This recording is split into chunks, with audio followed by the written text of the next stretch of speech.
Olá pessoal, É, estamos aqui hoje numa parceria do CRC Espírito Santo com a Junta Comercial do Estado do Espírito Santo, né, para apresentar, mostrar para vocês alguns trabalhos que a Junta Comercial tem feito para tentar simplificar cada dia mais a vida do profissional contábil que utiliza os serviços da Junta Comercial por meio do portal do integrador estadual, que é o Simplifica, né, que é o portal integrador.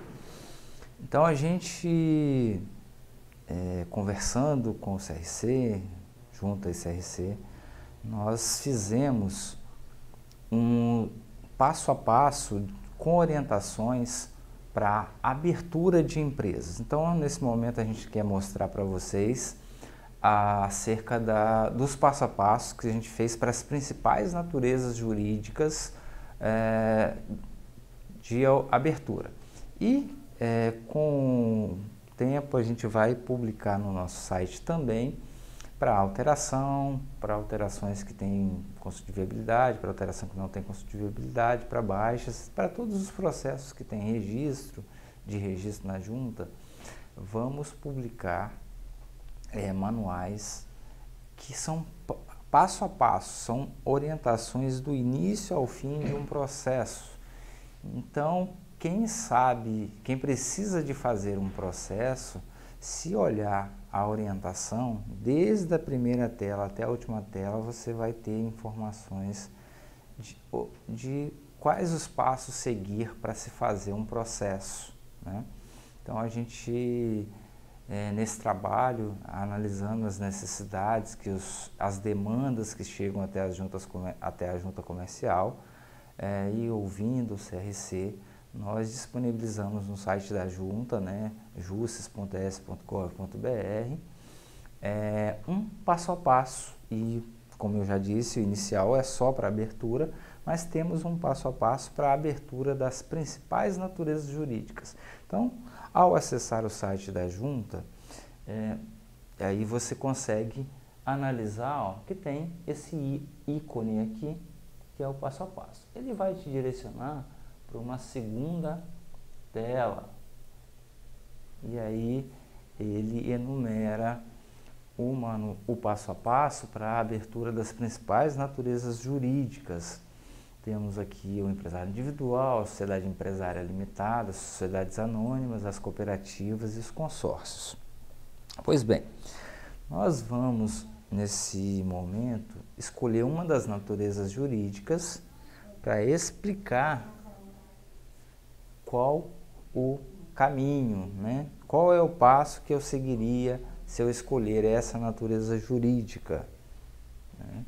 Então, por exemplo, se eu selecionar a sociedade empresária limitada, que é a mais comum, que é a mais utilizada, que mais se abre empresas, ao clicar nesse ícone aqui, né, eu vou passar para uma nova tela, que vai dar um passo a passo de constituição para sociedades empresárias limitadas. Vejam bem, aqui é um passo a passo completo, né? Você acessa esse guia, esse passo a passo, teremos aqui todas as orientações desde a primeira tela do Simplifica. Por exemplo, ao acessar o site Simplifica, eu vou clicar em abertura de empresas, né? Dentre as opções que existe para o portal, conforme está destacado aqui em vermelho, né? Tem uma seta apontando. Ao clicar nessa tela, ele vai direcionar para uma segunda tela, para orientações se é a abertura de uma matriz, de uma filial, de um estabelecimento fora do Brasil, por exemplo, né? E seguiu. Eu sempre tenho que fazer escolhas, né? Por quê? Porque as opções de um integrador contemplam todas as naturezas jurídicas. Então, eu preciso selecionar o órgão que eu quero registrar uma empresa. Nesse caso da limitada, é uma empresa que será constituída na junta comercial, não no cartório, não na OAB, não é um ato público direto na Receita, né? Então, haverá perguntas e respostas. O processo será moldado de acordo com cada natureza jurídica e cada resposta, sim ou não. Quando eu tenho algum sim, ele direciona para as segundas perguntas. Quando tem não, o site direcionará para outras perguntas. Então, aqui, ó, veja que foi selecionado a natureza jurídica Sociedade Empresária Limitada e o município é qualquer município do Estado do Espírito Santo. Veja que sempre ao cumprir todos os requisitos de uma página, eu tenho a opção avançar para seguir para a página seguinte. E aí, eu selecionei nesse caso aqui, que eu quero abrir uma matriz na junta comercial, selecionei o município, ele só está desmarcado aqui para não exibir uma opção, Sociedade Empresária Limitada. Quando eu clico em avançar, ele me dá uma opção de dizer o seguinte: olha, a resolução 61 do CGSIM, ela te dá a opção de aguardar a consulta prévia de localização lá do município que você quer abrir uma empresa. E ele vai te dar qual é o tempo médio que o município leva para responder às consultas de viabilidade, para você instalar uma empresa. Nesse caso aqui proposto, é um tempo de 6 horas e alguns minutos. Você quer aguardar? Se você marcar aqui quer aguardar, a consulta de localização vai para o município e, em média, em 6 horas ele vai responder. Se você não quiser aguardar, você tem a opção de prosseguir e não aguardar. Isso tem consequências. Quando eu aguardo, significa que o município pode aprovar ou não aprovar a minha consulta prévia. Quando eu digo que não quero aguardar, se o município aprovar, tudo bem. O problema seria se eu clicar ali que eu não quero aguardar, que eu quero prosseguir, e chegar em algum momento antes do processo ser aprovado, ou depois que o processo for aprovado na junta comercial, o município negar essa consulta de viabilidade, porque aquela atividade que eu escolhi para a empresa é impeditiva naquele local, naquele endereço. Então, o município pode indeferir e eu estaria sujeito a ter que fazer uma alteração contratual. Então, é sempre bom se calcular, eu quero ou não aguardar. E para resolver esse problema, nos próximos meses, a Junta Comercial do Estado do Espírito Santo, por meio do Governo do Estado, está fazendo ações para automatizar essas consultas prévias de localização na maioria dos municípios. A gente deve alcançar mais de 40 municípios que representam mais de 85% dos processos do Estado. Então, em breve, estaremos fazendo ações para reduzir esse tempo para que as consultas prévias de localização nos municípios sejam automatizadas. E com isso, você não precisará aguardar. Ao fazer, a resposta será imediata, assim como é a de nome, que a gente vai ver um pouquinho adiante, que está no passo a passo. Mas é uma opção. Se você tem um município que você não sabe que a atividade pode ser exercida, que você já fez em outros momentos aquela atividade para aquele endereço, para um endereço próximo, que não há área de proteção, não há área de zoneamento que impeça a atividade econômica, você pode querer não aguardar. E sempre a opção avançar, né? Aqui nós temos uma outra informação para abrir uma empresa. Para abrir as sociedades empresárias limitadas é uma natureza jurídica que vai dispensar o preenchimento do DBE, que é uma inovação.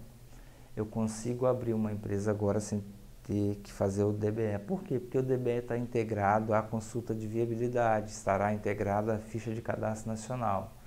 Então ele só está dando uma informação, olha, você foi integrado ao balcão único. Você está ciente que você não precisa de fazer DBE. E ainda hoje, há pessoas que fazem a consulta de viabilidade, ela está aprovada e ela fica tentando fazer um documento básico de entradas, que é o DBE, sem a necessidade. Ele já esteve ciente na consulta prévia de que ele não precisaria, né? Então, é só ter atenção a essas informações.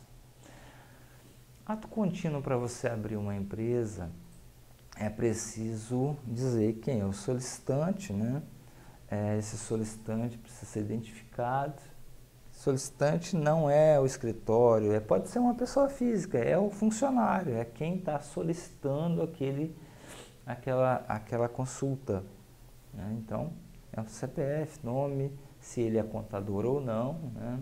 Dados para contato, telefone, e-mail, né? E ainda serão feitas outras perguntas para você moldar a sua consulta de viabilidade. Por exemplo, né, se ela é microempresa, se ela é empresa de pequeno porte, se ela não tem enquadramento, né, se o enquadramento será em cláusula ou se será em documento próprio, né, se ela possui autorização de nome empresarial ou não, se o capital é resultado de empresa cindida. Então vejam que para se abrir uma empresa você precisa ter informações. Muitas vezes o contador não sabe de todas as informações, por isso que é bom ele fazer uma entrevista, né, com a empresa, com as pessoas que querem abrir a empresa, para ele conseguir ter as informações necessárias para se preencher uma consulta de viabilidade. Tá? Feitas essas informações, vamos seguir para o quadro societário, né? Toda empresa precisa indicar quais serão os integrantes do quadro societário. Você pode ter uma sociedade limitada com um único sócio, ou pode ter alguns dezenas de sócios. O número é os interessados que decidem, né? Então, para cada sócio do quadro societário de uma empresa que eu estou querendo abrir, eu preciso indicar CPF, o sistema vai, a base da receita, vai trazer o nome completo para a gente não digitar nome errado, e eu adiciono, se for um só, ou adiciono quantos eu quiser, CPF adicionar, você vai fazendo um processo, incluindo quantos forem necessários. Após informar, que será feita uma outra etapa, né? Qual é a etapa? Identificar se você quer usar, como que você quer escolher o nome para a empresa que você está abrindo. Você tem a opção de usar uma resolução do CGSIM que permite utilizar o CNPJ como nome da empresa, então eu não preciso escolher nada porque eu vou querer utilizar o CNPJ.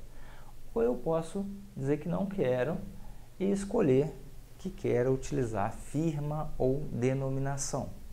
Firma é quando se utiliza o nome da própria pessoa, por inteiro ou abreviado, como é o caso aqui, ó. L de Lucas, C de Cardoso, Augusto. Lucas Cardoso Augusto Limitada, se eu utilizasse a firma. Mas eu não quero firma, eu quero denominação. Loja de Informática Cardoso Limitada, loja de automóveis, né, Cardoso Limitada, Automóveis Vitória Limitada. Então, firma é o nome da pessoa, por inteiro ou abreviado, e denominação é de livre invenção, a empresa decide, né? Então eu tenho as opções, ainda tem a opção de escolher o CNPJ com o nome da empresa. Então eu decido o que eu ou a empresa quer.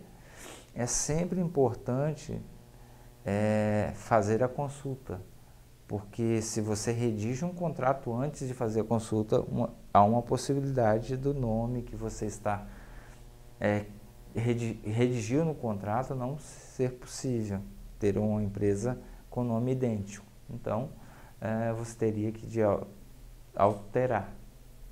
Então, a consulta de viabilidade precede a redação do contrato, tá certo? Aqui, quando a gente escolheu denominação, a gente usou teste limitada, mas e aí poderia ser qualquer outro nome, porque quando eu utilizo denominação, vai abrir para eu escrever o nome que eu quero. Então, o sistema ainda mostra que você tem, onde é que está todas as normas para formação de nome, na instrução normativa do Departamento de Registro de Empresa e Integração. E eu clicando aqui que estou ciente, esse botãozinho aqui vai ficar um pouquinho mais escuro para avançar, né? Então, eu clico em avançar para verificar a disponibilidade do nome que eu selecionei. E nesse caso, ó, essa disponibilidade, esse nome que eu queria, que eu desejo, está disponível. Então, selecionei um nome que está disponível, automaticamente já o sistema já vai dar a opção de que eu posso utilizar o nome. Então, eu tenho a opção de quero utilizar o nome e não quero utilizar o nome. Então, eu marco que quero utilizar o nome, ele já fecha essa telinha aqui e vai para a opção avançar. Então, eu quero utilizar o nome e vou em avançar.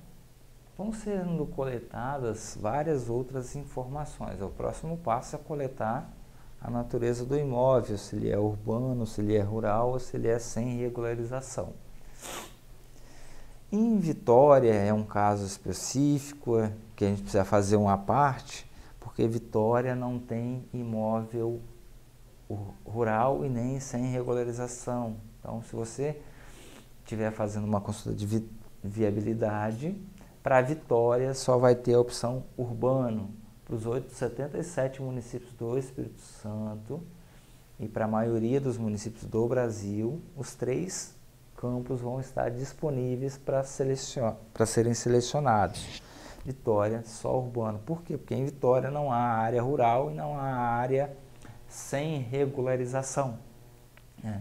Por quê? Porque se eu informo um imóvel urbano, eu preciso de uma inscrição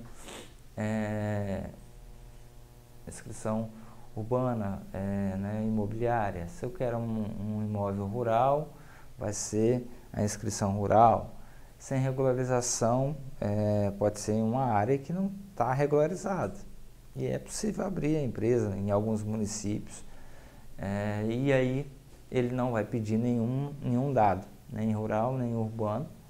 E aí é o município que vai avaliar a viabilidade. Normalmente essas viabilidades que não se tem regularização, elas não serão, ainda quando a gente automatizar as consultas prévias de localização, elas não serão automáticas, porque um servidor precisará analisar se é possível exercer aquela atividade naquele endereço.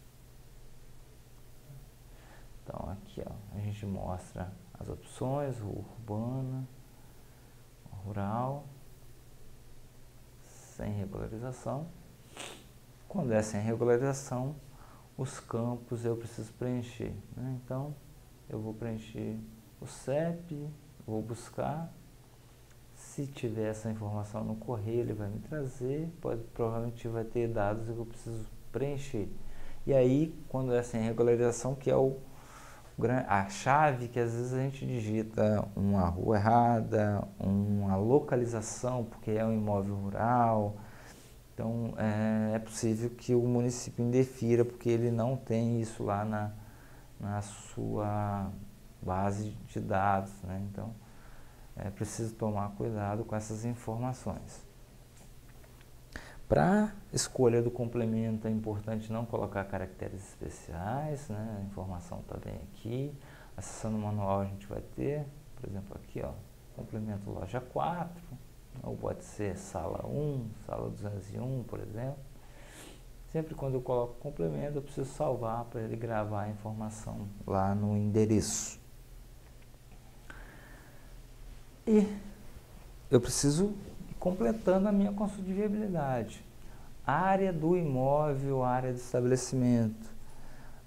Às vezes a gente pega muitas consultas de viabilidades que as pessoas colocam essa informação sem saber de fato o tamanho do imóvel, do estabelecimento.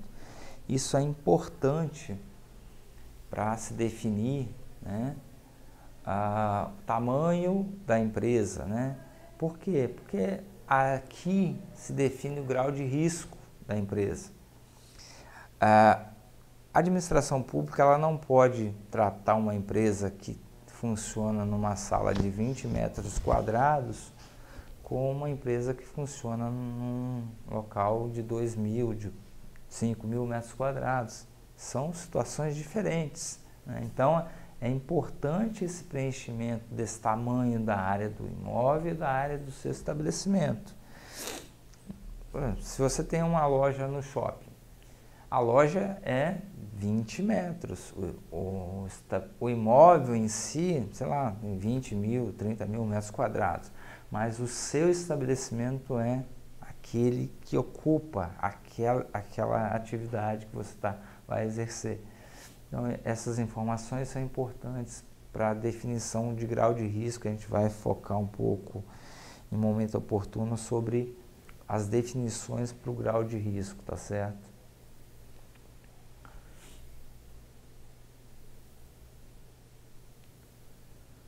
Aqui no estado do Espírito Santo a gente tem uma informação que a gente coleta as coordenadas geográficas para a Secretaria de Estado da Fazenda e para os municípios. Então, na consulta de viabilidade você precisará apontar o mapa para o local que está se abrindo a empresa. Isso também é importante, tá? Há casos de empresas em que a pessoa coloca aquele pontinho lá do mapa em qualquer lugar e um órgão público, na hora de fiscalizar, não encontra a empresa naquele endereço, indicado no endereço nem na localização. Então, o órgão pode lançar uma medida administrativa na empresa porque não localizou a empresa no local informado, tá certo? Então, é importante se atentar à localização. E quando você chegou à localização correta, confirme a localização, tá? Ele vai marcar aqui as latitudes e longitudes e você confirma e clica em avançar. Veja que toda empresa precisa ter objeto do estabelecimento e da empresa. Por que esses dois campos existem? Porque se eu estou abrindo uma empresa, ela é nova, o objeto da empresa é aquilo que a empresa está começando. E o do estabelecimento, em tese, é o mesmo da empresa. Quando eu estou abrindo uma filial, eu posso ter uma empresa com 10 atividades e o meu estabelecimento filial só com 5, só com 3, só com 8, né? Então é preciso fazer essa distinção, por isso que os campos são separados. O objeto da empresa é uma coisa, como um todo, o objeto daquele estabelecimento que eu estou abrindo é uma outra coisa. Então, se é a matriz, em tese, o objeto da empresa, estabelecimento é a mesma coisa, e se é filial, eu posso ser, também pode ser a mesma coisa, mas pode ser diferente. Ele pode estar contido dentro do objeto da empresa. A empresa tem 10 atividades, mas a filial tem 1, tem 5, tem 8.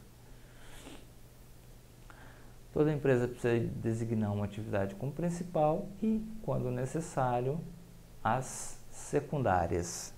Só a principal é obrigatória. Se a empresa vai exercer uma única atividade, eu não sou obrigado a colocar as secundárias. Eu consigo informar o número, eu consigo pesquisar e, ao fazer isso, eu vou avançar.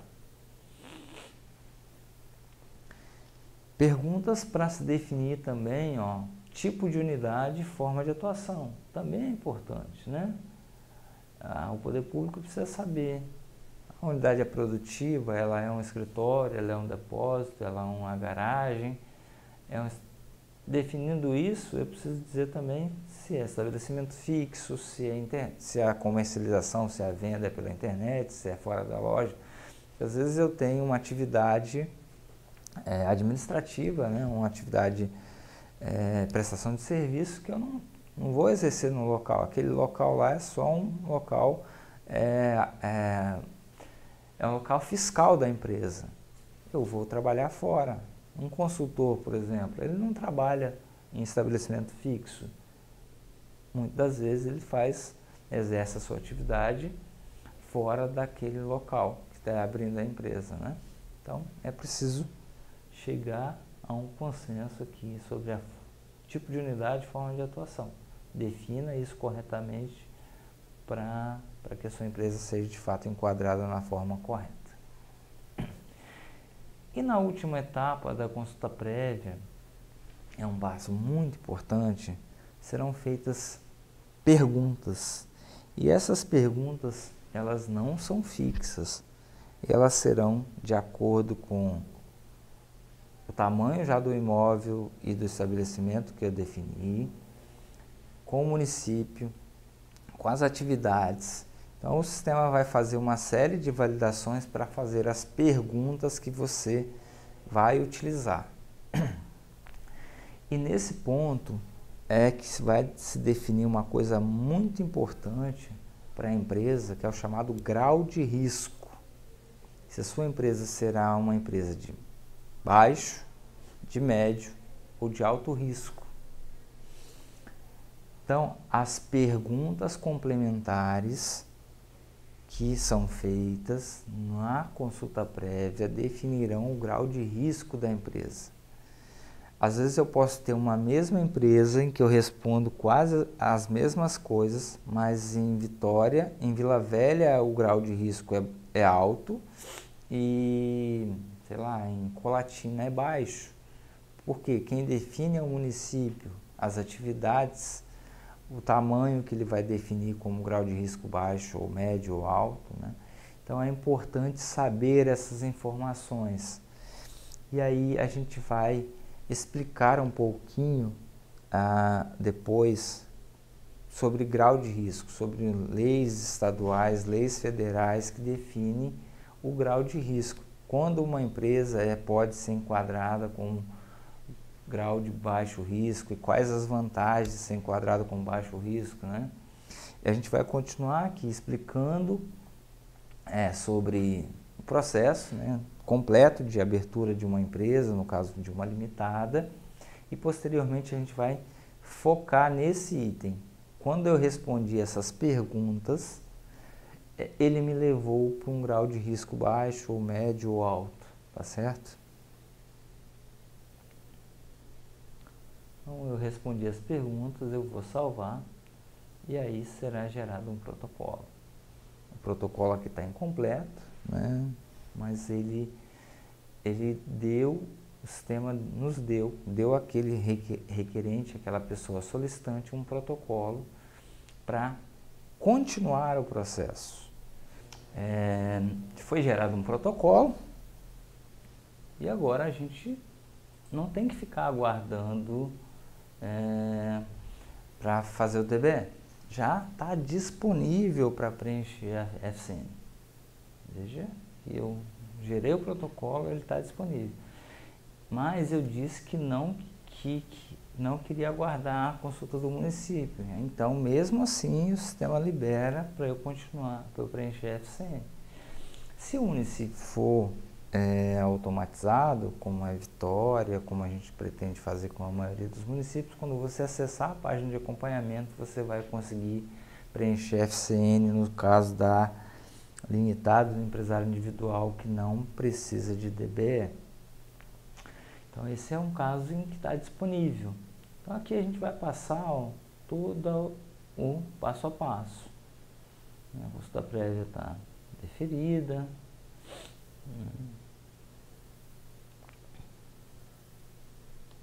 Então, preencher a FCN, né?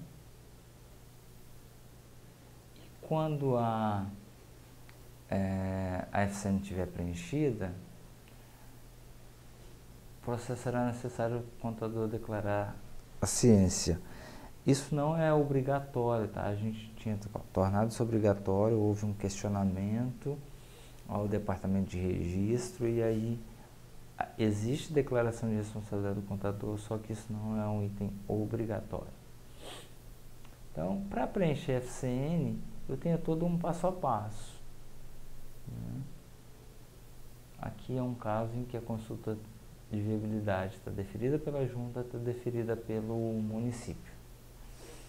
Então, eu clico em preencher FCN, ele já vai seguir as orientações.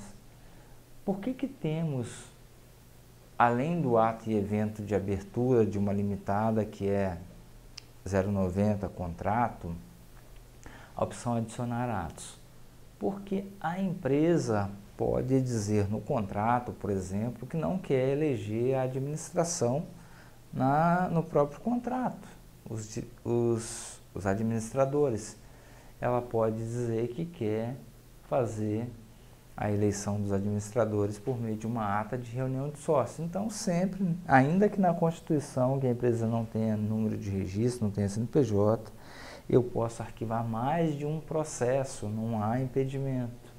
Então, eu posso registrar o contrato e uma ata de reunião de sócios para eleger os administradores. Ou, junto da Constituição, eu posso ter uma procuração, uma emancipação de um sócio menor de 18, maior de 16, né? Então, não há impedimentos em fazer mais de um processo, tá? Seleciono se for necessário, se não for necessário, não precisa adicionar nada. Para a empresa, eu preciso agora, isso era feito no DBE, definir o capital. As naturezas jurídicas que ainda continuam tendo DBE, eu preciso definir o capital. Aqui não, aqui é direto na FCN. Capital social, capital integralizado, a quantidade de cotas, data de assinatura, data de início das atividades. Então, eu só consigo avançar nesses campos que tem o asterístico em vermelho, se eu preencher. Preencho, vou avançando. A empresa pode ter uma homepage, se ela tiver, ela informa, se ela não tiver, não precisa informar, se tiver telefone, ela pode informar. O telefone é obrigatório, e-mail é obrigatório, mas a homepage não é. Fax também, coisas que já são do passado, também não são mais obrigatórias, tá? Sempre em avançar. Lembra que na consulta de viabilidade eu informei o quadro societário. Lá eu lembro que a gente colocou um só naquele teste, então ele trouxe essa uma pessoa. Lá é uma consulta de viabilidade. Eu não coletei as informações completas da pessoa. E por que eu vou precisar coletar informações completas agora? Como nacionalidade, sexo, data de nascimento, estado civil, profissão, para eu montar um contrato padrão que poderá ser utilizado ou não, né? Mas também para definir, por exemplo, se a pessoa é menor, ela tem que estar emancipada ou representada. Então, as informações que eu vou prestando vai me direcionando para os próximos passos. Se casado ou solteiro, poderá impactar em ter, se houver integralização do capital em bens, né, em ter o aval do cônjuge. Então, tudo isso são passos da consulta e da FCN agora que vão direcionando para montar um contrato padrão, que são informações daquele único sócio, né? Completou, né? Então, tudo preenchido. Eu preciso dizer também qual é o valor. Como é sócio único, ele é o titular do capital, ele é 100% da participação, das cotas, data de ingresso na sociedade, que tem que ser a data da assinatura do contrato, salvo a qualificação. Veja que os dados já estão completos, eu clico em salvar. Eu poderia adicionar um sócio, mas aí eu teria que redistribuir o capital. Então, não há impedimento também. Esqueci de informar um sócio lá na consulta, eu poderia adicionar, mas eu preciso quando isso ocorrer, redistribuir o capital. Informei todos os sócios, vou para a lista de administradores. Também era uma informação que a gente tinha do DBE. Lá no DBE que eu informava isso. Como essa natureza jurídica não tem mais DBE, eu adiciono um administrador, que pode ser o próprio sócio, né? Administrador, descrição do cargo, data de início de mandato, salvo, né? Se for a mesma pessoa, ele vai recuperar os dados que eu já preenchi lá na condição de sócio. Se não for, eu vou precisar colocar essas informações. Próximo passo é listar os representantes. Se for menor, se for uma empresa, né, se for uma procuração, quando for necessário, adiciona representantes. Por exemplo, um menor deve ser representado pelo pai e pela mãe. Uma empresa, se for a sócia, uma pessoa jurídica, ela precisa ser representada pelos seus sócios ou pelos seus diretores, seu sócio administrador, pelos seus diretores, seu diretor-presidente, né? Ou mais de um diretor. Então, listar os representantes é facultativo quando o seu contrato assim exigir. Fez isso, vamos seguir. Vamos avançar. Aqui ele está dando as opções. Quando a gente adiciona, se não tiver, eu clico em avançar. Informações também vinham do DBE, nessa natureza jurídica não tem DBE, então eu preciso dizer o responsável legal da empresa. Como era o único sócio, o único administrador, em tese é a mesma pessoa, então eu preciso dizer aqui, e ele já vai me trazer as opções. Com base em quê? Com base no meu cadastro na tela anterior de sócios, administradores e representantes. Então, eu preciso informar. Próximo passo, contabilista. Informo o contabilista, se é pessoa física ou jurídica, né? Se for jurídica, quem é o responsável. Mas preencher as informações e avançar. E aqui são informações para cláusulas contratuais. Também isso vai ser utilizado para moldar o meu contrato social, que eu vou utilizar se ele estiver adequado às minhas necessidades ou não. A forma de administração, se é isolado, se é conjunto, se é isoladamente ou conjuntamente. Aqui eu informo como serão as cláusulas contratuais, informo a integralização de capital. Então, eu adiciono se os valores vão ser em moedas, se é em bens, se é em bens, quais os tipos de bens. Vou informando, salvando. Aqui, em dinheiro, né? Ele marcou que é integralizado em dinheiro e não tem nada integralizado. Então, tudo isso vai sendo utilizado para montar o meu contrato. Tem pergunta se a empresa vai ter conselho fiscal para montar o contrato também. Sim ou não. Marquei, vou em avançar. E é importante essa pergunta e essa afirmação que o sistema mostra.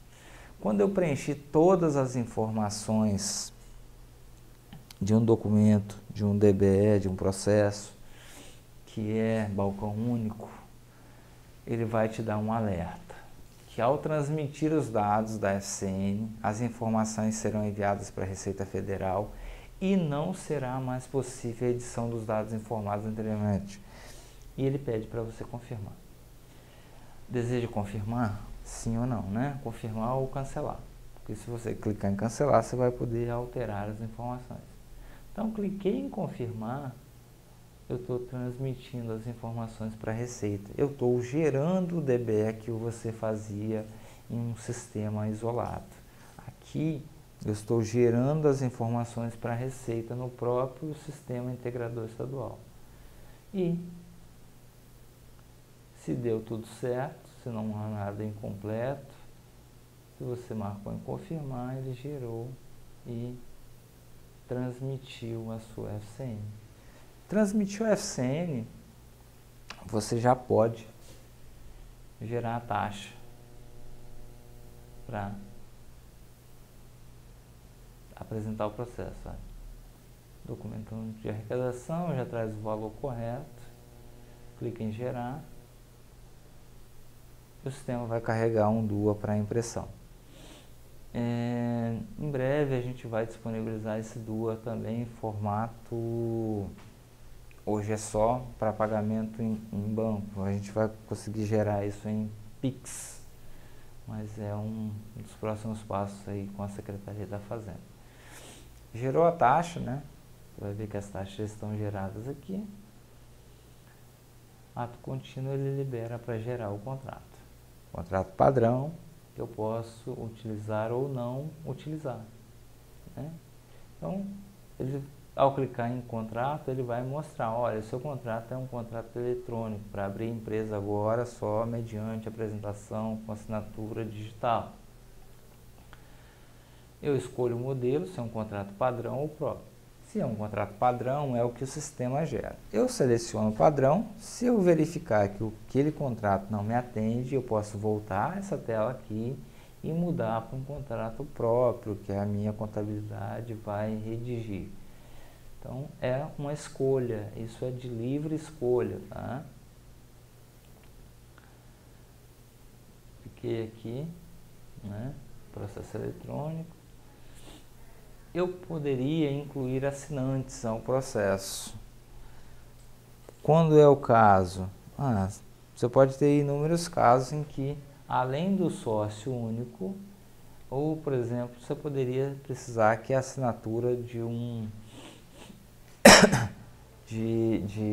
advogado. A minha empresa não é microempresa, não é empresa de pequeno porte. Então, eu incluo o assinante para que ele assine e dê um visto no contrato, né? Porque a lei assim obriga. Então, a opção de incluir assinante é para incluir pessoa importante na assinatura de um contrato de forma digital, que não é parte do quadro societário, tá? Então, a qualquer momento eu posso, aqui na fase de contrato, incluir esse assinante. Vou clicar em avançar, né? E eu posso também editar essas qualificações aqui, né?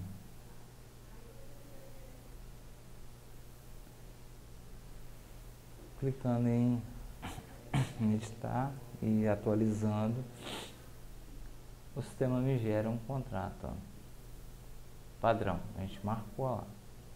Ou se eu não quero um contrato padrão, eu vou marcar em enviar o meu documento que está salvo lá no meu PC, no meu computador, em forma de PDF, né? A qualquer momento eu posso atualizar esse contrato, né? E eu posso incluir outros documentos. Sei lá, uma cópia de se a empresa for uma sócia PJ, e eu coloquei o meu administrador, o José lá como administrador, eu posso incluir um contrato da empresa sócia para mostrar que de fato é o José que é o administrador da empresa, por exemplo, tá? Por isso que, ou anexar cópia de carteira profissional, quando um profissional, se for, por exemplo, o advogado vai assinar lá uma empresa que está sendo constituída que não é microempresa. Então, se eu quiser colocar o advogado, eu preciso informar uma carteira profissional para saber, para que a junta analise se o número da OAB dele é igual àquela que ele informou lá para assinatura, né?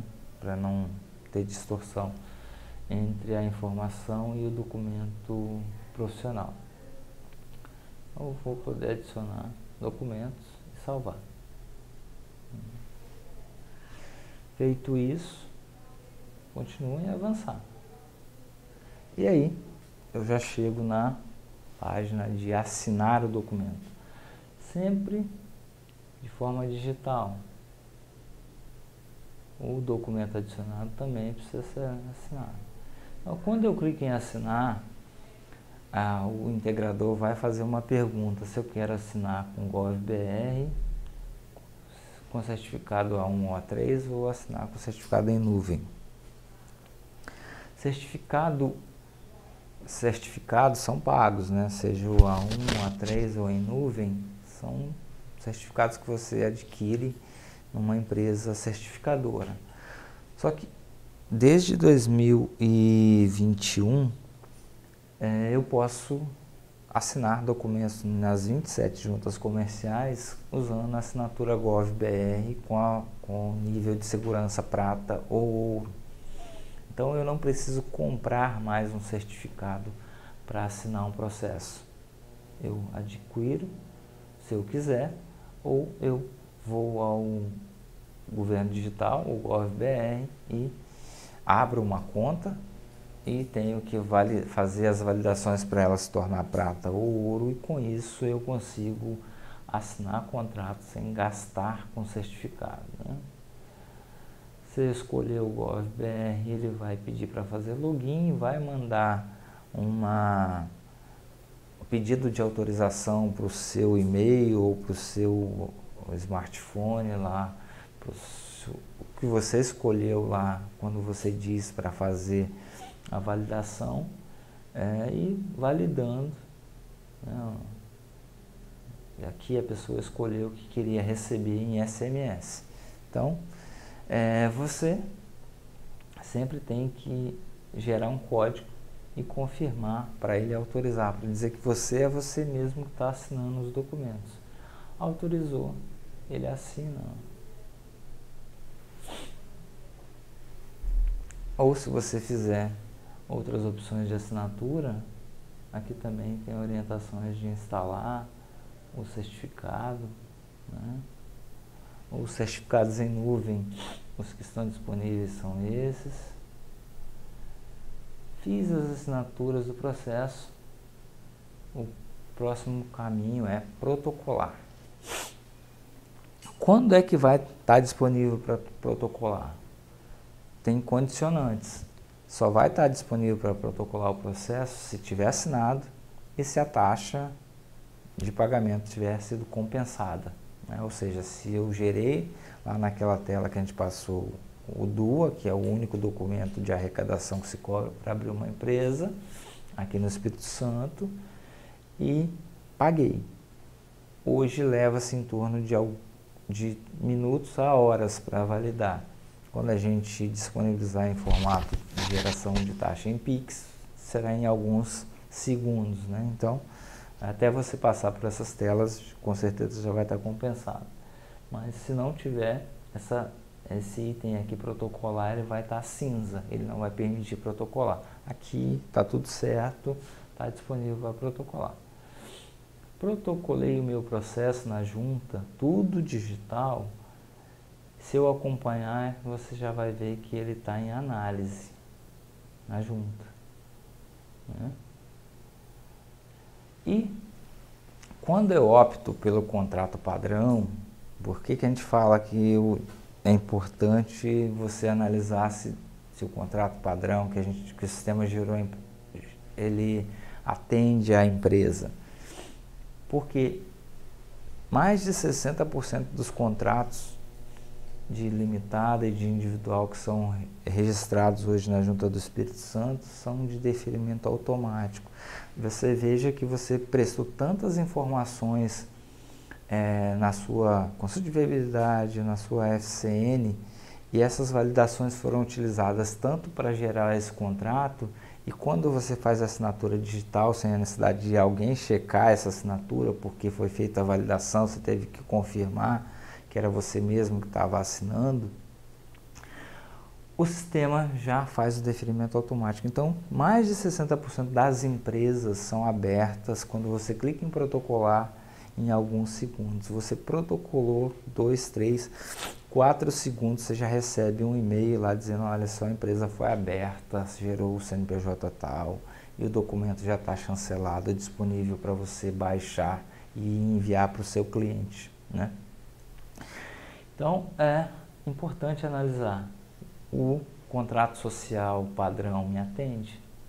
Se ele te atendeu e você o apresentou, ao protocolar, você talvez em alguns segundos você já tenha o documento, ó, o status que estava em análise já esteja arquivado na junta, e você clica aqui para ver o contrato e ele já estará com a chancela da junta comercial.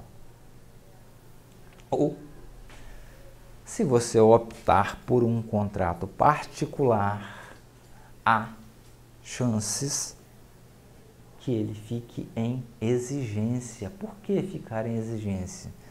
Porque quando a gente redige o contrato, é possível que eu coloque no contrato coisas que não estão na FCN.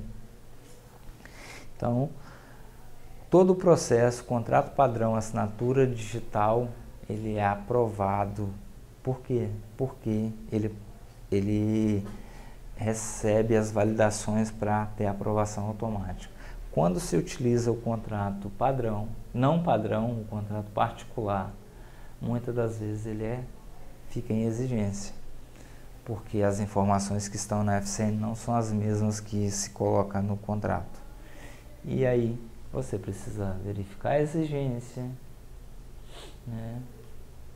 Se tiver dúvida daquela exigência, se não ficou claro para você, falar com o analista também pelo sistema, sem necessidade de se procurar uma unidade da junta, esclareça com ele. Olha, dá uma, duas, três exigências que você colocou, eu fiquei em dúvida na 3, ou só em uma mesmo, nessa única que você colocou. Então esclareça a exigência com o analista. Ele é a pessoa mais indicada para te dar a orientação. O analista vai verificar as informações que você enviar e vai te dizer: olha, não, a exigência, eu vou esclarecer então melhor para você. A exigência é naquele item, naquela cláusula que não bate com a FCN, ou você colocou uma informação que não está de acordo com a legislação em vigor no Brasil. Esclarecer a exigência, né? Vai de novo em contrato social, se for necessário altera o documento, reenvia, né? E aí, dentro do prazo de 30 dias, se você conseguiu cumprir a exigência e reapresentou o processo, ele vai ser arquivado, assim como aqueles contratos padrões lá anteriormente, né? Veja que na IN do DREI, a IN 81, lá no Manual de Limitada, existem os modelos padronizados. O nosso contrato padrão ele é feito com base nessas normas aqui, né? Então, tudo que é obrigatório, segundo esses contratos padrões, estão disponíveis lá no nosso contrato padrão.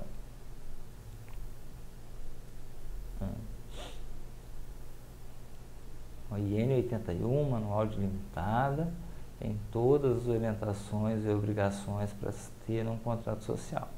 E é isso que temos aqui no nosso contrato padrão.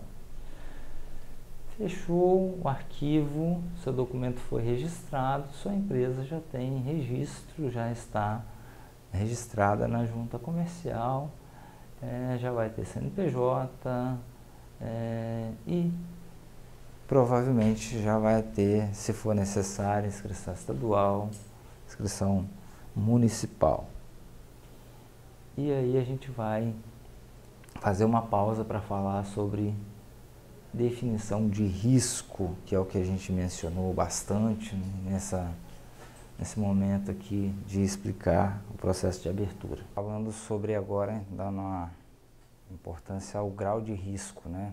Que a empresa que está abrindo, toda empresa vai ter tem um grau de risco. Isso está definido na legislação, né? A gente tem a Lei de Liberdade Econômica, que é a 13874 de 2019, a Lei do Ambiente de Negócio, que é a 14195 de 2021, e as resoluções da CGSIM, que estabeleceram os graus de risco, que é o baixo risco, médio risco e o alto risco. E por que isso é importante? Porque aquelas atividades consideradas de baixo risco, elas têm uma facilidade para se iniciar a sua atividade sem ter aprovação prévia, sem ter visita prévia da administração pública. Então, assim, o MEI, todo MEI hoje já é considerado de baixo risco. Então, você vai ao portal do empreendedor, você abre o MEI e já vai funcionar. O que a administração pública ela faz? Ela só tem o poder de fiscalizar, para verificar se aquilo que foi declarado lá no processo de abertura, lá no portal, está sendo cumprido. Então, a Lei de Liberdade Econômica, ela tem esse preceito, é a autodeclaração. Eu estou abrindo uma empresa e prestei informações na consulta de viabilidade, aquelas informações me levam a um grau de risco baixo, médio ou alto. O que isso é importante? É que se a minha empresa tiver um baixo grau de risco, eu, ao registrar a empresa, faço a consulta de viabilidade, preencho a FCN, gero um contrato, assino, registro na junta, né? Tenho o meu CNPJ.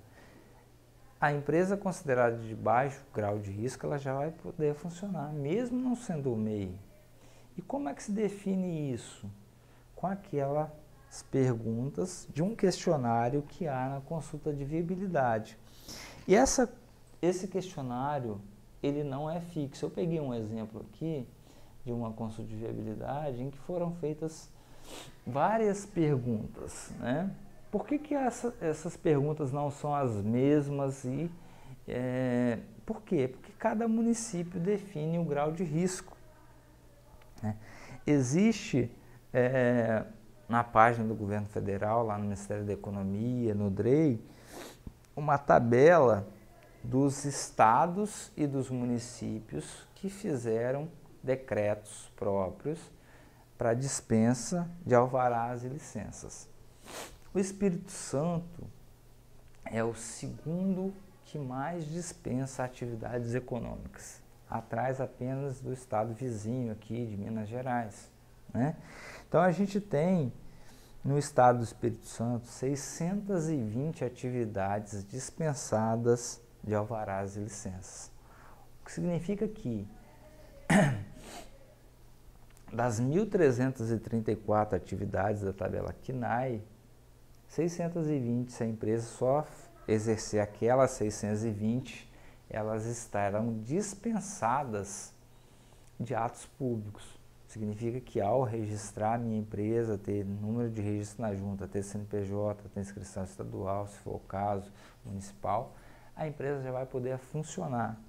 São aquelas atividades bem simples, são atividades que não exigem grau de empreendimento complexo, né? É um escritório, funciona em um local virtual. Então você tem possibilidade de a empresa abrir e o CNPJ já poder funcionar, já gerar receita para a administração pública, já gerar receita para o empresário, sem ter que ficar aguardando. Porque o prazo para uma avaliação, fiscalização, para a visita do poder público, esse prazo sempre é longo. Então aqui vamos ver alguns casos, né? Ó, você tem uma consulta de viabilidade aqui que gerou, aqui ó, é um processo de teste, tá? Só para vocês terem ideia, comércio de calçados. Então tem várias perguntas aqui, várias informações lá na consulta de viabilidade que chegou-se a esse questionário. Se utiliza endereço apenas para receber correspondência? Teoricamente, ele diz que sim. A implantação implicará em ocupação de áreas de preservação permanente? Não. Empreendimentos localizados no interior de unidade de conservação? Não. Atividades exercidas pelo empreendimento perpassam 2 municípios? Não. Então, são várias perguntas, né, que levaram a essa empresa ser classificada com baixo grau de risco. Então, toda a consulta de viabilidade que vocês fizeram a partir de agora, a partir do dia 1º de fevereiro, ele que for considerado com baixo grau de risco, vocês terão que responder essas perguntas e, segundo a classificação do município, do estado, se ela for considerada grau de risco baixo, você já haverá essa informação ao final da consulta de viabilidade. É importante isso aqui, ó. Empresa de baixo risco. Se você fez um processo e a viabilidade já te deu essa informação de que o grau de risco é baixo, significa que ao você registrar a sua empresa, você já vai ter um selo lá no Simplifica dizendo que você está dispensado de atos públicos naquele município. Que está dispensado de atos públicos no Corpo de Bombeiros, que está dispensado de atos públicos, se for o caso, na Vigilância Sanitária Estadual ou na Vigilância Estadual, Sanitária Municipal, né? Então, o grau de risco é que vai definir obrigações acessórias ao registro da sua empresa. Para a gente ter uma noção assim, de números, né? A Junta Comercial do Estado do Espírito Santo implementou no sistema o grau de risco, o baixo grau de risco, o baixo risco A, em 1º de fevereiro agora, tem um pouco mais de 2 meses que a gente implementou o baixo grau, o grau de risco A. E os números são os seguintes: em fevereiro nós constituímos no Espírito Santo 1.035 empresas, das quais 236 foram dispensadas de atos públicos. Tiveram aquele selinho ali, ó, empresa de baixo risco A. Já em março, em 1.587 empresas, 435 foram dispensadas, né, de atos públicos. Está mais ou menos numa faixa de 25%, 25%, 30%. É um número importante. São empresas que foram constituídas, o processo é rápido hoje na Junta Comercial, né? Para se fazer o processo não tem que fazer TBE, com o contrato padrão o registro é em segundos e que a empresa já vai poder funcionar, porque ela não precisará de atos públicos, né? Então, é uma facilidade para a empresa e para o empresário. O que não quer dizer que você possa falsear essa informação. Essa informação, na Lei de Liberdade Econômica, é autodeclaratória. A responsabilidade é de quem declara. Então, se eu declaro algo e não cumpro, o Estado, o agente público, ele pode fiscalizar e ele pode impor penalidades à empresa, porque ela fez uma informação, declarou algo que não é real. Então é importante que a gente tenha essa informação. Procurem no Diário Oficial o decreto estadual, aqui ó, decreto 5183R de julho de 22, que ele estabelece as 620 atividades dispensadas, ó, dispensado de atos públicos no âmbito do governo do Estado. Por que que existe o decreto? Porque a lei é federal. A lei federal disse o seguinte, olha, vai ter uma tabela de grau de risco federal. Se o Estado não legislar, segue a lei federal. Se o Estado definir, então segue a lei estadual. E se o município definir o grau de risco no município, segue a lei municipal. Qual é o funcionamento hoje no Estado do Espírito Santo? Como o Estado do Espírito Santo tem um decreto de grau de risco, que estabeleceu as 620 atividades de nível de risco baixo, que é o nível de risco 1, todo município do Espírito Santo que não tem decreto próprio segue a lei estadual. Então, hoje, como estamos? 41 municípios do estado têm lei própria, tem decreto. Se a gente acessar o portal do governo federal, a gente vai ver lá no item dispensas de alvarás e licenças, quais os municípios no Brasil têm decretos próprios. Para ter decreto próprio não basta fazer lei, tem que fazer a lei municipal, tem que enviar para o Ministério da Economia e o Ministério da Economia tem que aprovar. Então, aqui no estado do Espírito Santo, o SEBRAE tem orientado os municípios a fazerem os seus decretos. O Espírito Santo é o estado proporcionalmente que mais tem decretos aprovados pelo Ministério da Economia. Como eu disse, a gente já tem 41 municípios que têm lei própria, decreto próprio de baixo risco. No Brasil são menos de 200, então se você pegar que o Espírito Santo tem mais de 40 de 200, é um número bastante expressivo, né? Então aí a gente agradece o Estado, o apoio do SEBRAE nesse processo de orientar os municípios a fazer os seus decretos, né? Então, 41 municípios têm decreto próprio, segue aquelas atividades lá do município. O município define quantas atividades ele vai dispensar. Tem alguns que têm muitas atividades dispensadas, outros têm menos. Quem não tem decreto próprio de dispensa segue o decreto estadual. Então, se a gente tem 78 municípios, 37 seguem o decreto estadual. Os outros 41 que já têm decretos aprovados pelo Ministério da Economia vão seguir os seus próprios parâmetros, aquilo que ele considerou de alto, médio e baixo risco lá no seu município. Então, para as empresas consideradas de baixo grau de risco, aqui tem todas as atividades, estão publicadas no Diário Oficial lá do dia 26 de julho de 2022, quando se faz a consulta de viabilidade, já na consulta de viabilidade é exibido essa informação, empresa de baixo risco. E isso vai fazer com que, ao registrar a empresa, ela será já dispensada de atos públicos.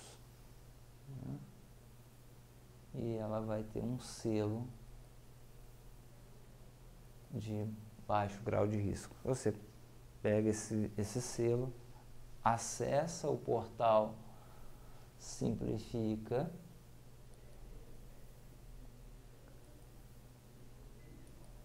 e lá no portal Simplifica você consegue verificar a autenticidade deixa eu só apagar aqui, desse grau de risco, né, dessa empresa que está dispensada. Então eu queria dar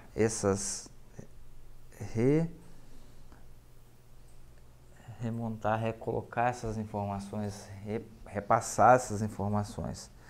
Vejam o decreto 5183R do Governo do Estado, de 25/7, que foi publicado dia 26, com base na Lei de Liberdade Econômica, que entrou em produção no Estado do Espírito Santo, Simplifica no dia 1º de fevereiro de 2023, na qual no mês de fevereiro 236 empresas foram dispensadas de atos públicos, em março 435 empresas de 1.587. Aberturas. Isso eu não estou falando das alterações também, porque no processo de alteração, que a empresa muda de um endereço para o outro, ela pode ser que no município de origem ela não era dispensada, no município de destino ela passa a ser dispensada. Assim como quando você muda de atividade econômica, se eu tinha 20 atividades, estou diminuindo para 10, talvez as 20 não eram dispensadas todas, mas agora as 10 ou 5 que a empresa vai exercer, reclassifica a empresa para ela se tornar de baixo grau de risco. E com isso, a vida da empresa funcional, para ela começar de fato exercer a atividade naquele endereço se torna mais fácil. Esses os exemplos que a gente tem, né, de que vocês façam uso dessa lei a favor das empresas, né, quando elas tiverem essa classificação para se tornarem de baixo grau de risco, ela tem facilidade para iniciar a atividade. Acho que é isso. A gente tem mais informações, a gente está produzindo mais conteúdos lá na Junta, vai deixar disponível no site da Junta. É isso, gente, olha só. No site da Junta Comercial do Estado do Espírito Santo, acessem, verifiquem no manuais e procedimentos que vocês terão orientações, aquelas que a gente frisou aqui das constituições, né, elas estão disponíveis aqui, os passo a passo para a abertura. A gente em breve vai publicar também mais orientações aqui, tá, para alterações, para baixas, passo a passo completo, que isso que as pessoas, os profissionais nos pedem, né, as informações completas. Então a gente está abrindo aqui esse momento com as constituições. Mas a gente tem outras orientações, façam uso disso, ó, de vários procedimentos aqui, né, para restituição de DUA, que você pagou em duplicidade, modelo de procuração, tutoriais aqui de auxílio ao registro mercantil, por exemplo. Aqui a gente tem orientações para fazer processo, aqui, por exemplo, primeiro, inscrição estadual de MEI, como pedir inscrição para MEI, para tutorial com orientação também detalhada para emissão de certidão digital, para registro de livro, processo de espólio, talvez seja um dos processos mais demandados, que as pessoas encontram dificuldade. A gente tem um passo a passo completo. Se você acessa esse tutorial, você consegue ver todo o passo a passo, as opções. Então, façam uso das orientações que estão disponíveis no site aqui da Junta Comercial.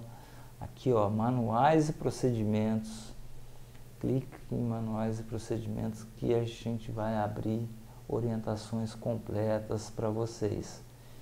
Ficamos por aqui e em um próximo momento a gente explica outros tutoriais aqui, passo a passo, para a gente ir fazendo esse canal de diálogo aqui, a Junta, com o CRC, com os profissionais contábeis, e agradecer ao CRC aqui pela oportunidade, por dar essa opção da gente dialogar, de falar aqui com os profissionais contábeis, né?